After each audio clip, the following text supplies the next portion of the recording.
runtii farxad weyn bay ii tahay inaan caawa joogo madashan qiimaha badan ee dhalinyaradii reer Burco ay awoodooda aqooneed ay ku muujinayaan. halkani ma yahay meel bugaag oo kaliya lagu iibinayo ama lagu kala iibsanayo.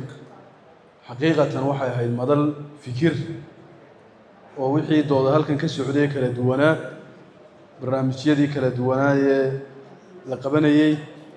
waxay runtii qof walba oo ka qayb galayay ama dhageysanayay ama qaadanayay waxtar weyn bay u ahayd. marka waa madal ka weyn buug la soo bandhigayay ama la iibinayay. waxaynu oran karaynaa maal kaalin weyn oo arrimaha bulshada iyo wacyigelinteeda iyo horumarka ayay ugu jirtaa gobolka Togdheer. shakhsi ahaanna waxa runtii farxadii ah in xubnaha ama hoggaanka soo maray ama iminka gacanta haya sida uu aqoon-yahan Maxamed sheegay ururka laftarkiisa inay yihiin kuwa ku abtirsada jaamacadda Togdheer. farxad gooniya bay runtii shakhsiyan ii tahay.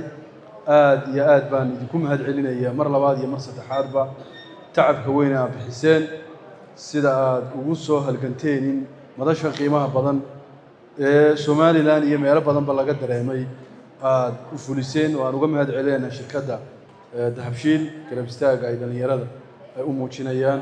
waana waxa dhalinyaradeenna ku haynaya magaalada, waa waxa keenaya inay fikiraan, waa waxa sabab u noqonaya inay dalkooda iyo bulshadooda horumarka ka socda iyaguna qayb ka ahaadaan, afkaar iyo horumarna runtii la yimaadaan.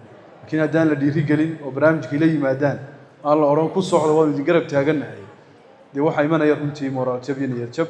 shirkadaha kale ee gobolka ka jirana waxaanu leenahay limithli haada, war dee sidaad Dahabshiil oo kale ha loogu daydo dhalinyaradu markay idiin keenaan barnaamijyo ha la dhiirigeliyo, ha la garab istaago oo waxa weeye garab ha loo noqdo. waxaa runtii iyaduna bogaadinaya ammaan mudan duqa degmada Burco oo runtii dee shakhsiyad waayihii u dambeeyeyba magaalada u dhaqdhaqaaqayay, badan gelinayay, wax weynna laga filanaya insha allahu tacaala. ka Burco ahaana aynu ku garab taagannahay howlaha aynu u igmanay u doorannay inuu inagu hogaamiyo oo bulshada uu ku hogaamiyo.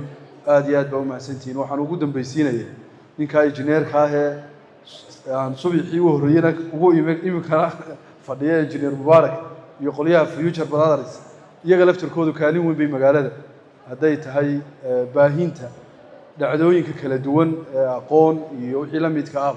iyagana aad iyo aad baan ugu mahad celinaya. waxaan leenahay jazaakum allahu khayran, sidaa u sabirteen ugu dhabar adeegteen. aad iyo aad baa u mahadsantihiin. wassalaamu calaykum waraxmat ullaahi wabarakaatu.